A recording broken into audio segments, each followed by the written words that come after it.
एक अदब की तालीम कम हुई और कुछ बेअदब लोगों ने अदब को इबादत करार दे दिया।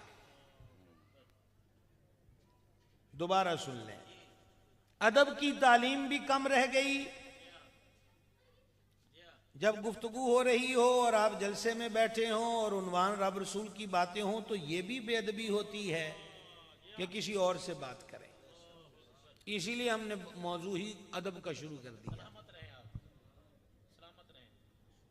तो अर्ज ये कर रहा था आपकी खिदमत में कि एक अदब का दर्स कम हुआ और दूसरा क्या हुआ, बाज बेअदबों ने अदब को इबादत करार देकर उसको शिरक के जुमरे में डाल दिया।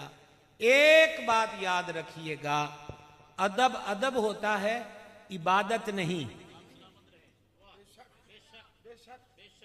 अब उसकी एक मिसाल सुने, मिसाल भी क्या पूरी हदीस सुने।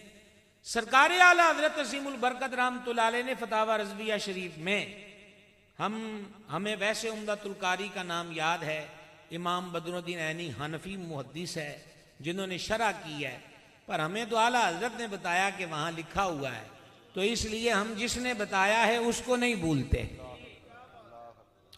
वो और हैं जो बड़ी मुद्दत से आला हजरत का नाम लेकर खाते और पलते हैं, और जब 4 चमचे जमा हो जाएं तो कहते हैं कि मुझे आला हजरत सुन कहकर बड़ी तकलीफ होती है। इसको मोहब्बत हजरत इसको मोहब्बत। तवज्जो है ना आप सबकी।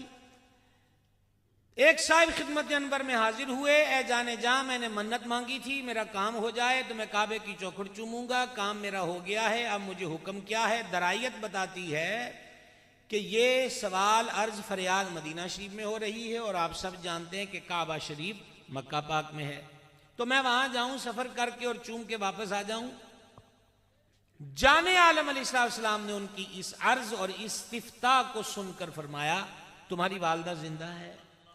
अर्ज की जिंदा है। फरमा जाके कदम चूम ले, मन्नत पूरी हो जाएगी।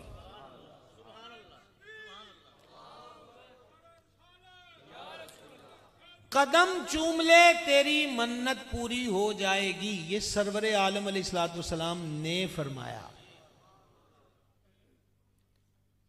अब वालदा बैठी हुई हैं और झुकना भी होगा, सर भी झुकाना होगा, कदमों तक भी जाना होगा, तो इस झुकने को ना सजदा कहेंगे ना इबादत। इसी पर कयास किया है आला हजरत ने कि वली की दरगाह की चौखट को चूमना यह सजदा नहीं होता, यह तरीकत के आदाब और रसूमात में से एक रस्म अकीदत है।